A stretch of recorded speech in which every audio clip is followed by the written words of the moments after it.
from Massachusetts is recognized. Thank you, Mr. Chairman. Mr. Chairman, you have led this committee as a fierce fighter for consumers and someone who has pressed all of America to recognize the dignity of work.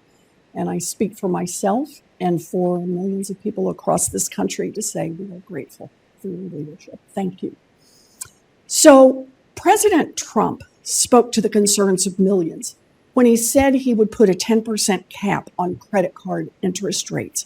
That is the kind of big structural change that will make a big difference to families across America.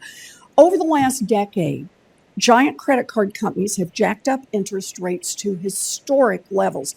Average interest rates have nearly doubled from 13% back in 2013 to 23% in 2024, now the highest on record. Much of that increase has been driven by credit card companies tacking on just a few extra percentage points of interest to pad their profits, to the tune of an average of about $250 extra straight out of the pockets of every credit card holder in America in just last year alone.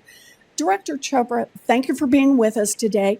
Just give us a quick summary about what the CFPB has been doing to help Americans struggling under the weight of credit card debt. Well, we put into place some rules that will stop credit card exploitation of loopholes to the tune of billions of dollars a year in penalty fees.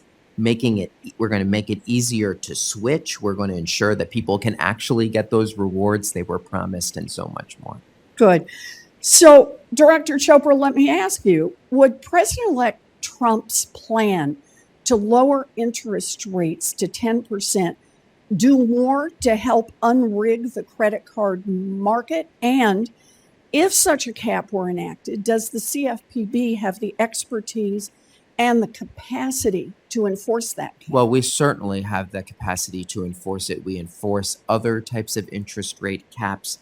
And by the way, federal law already has an interest rate cap on credit cards offered by credit unions, and that seems to work just fine. All right. And let me just ask, because I had the rest of this, and that is, would a 10% cap on credit card interest rates, as the president-elect has proposed, would that help unrig the credit card system and help consumers across the country?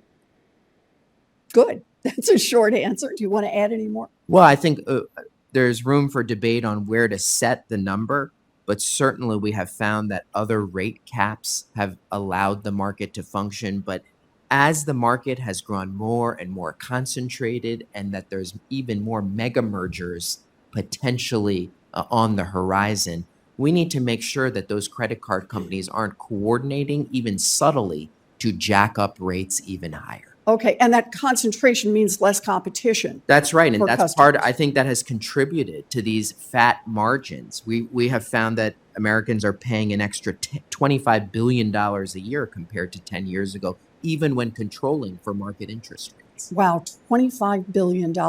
So let me ask, when the president-elect takes on the big credit card companies and lowers credit card interest rates to 10%, will he have a strong partner at the CFPB? Well, the CFPB will enforce the law as written, and that's exactly what we would do. Okay. So I understand that some people on Team Trump are trying to undermine the president-elect.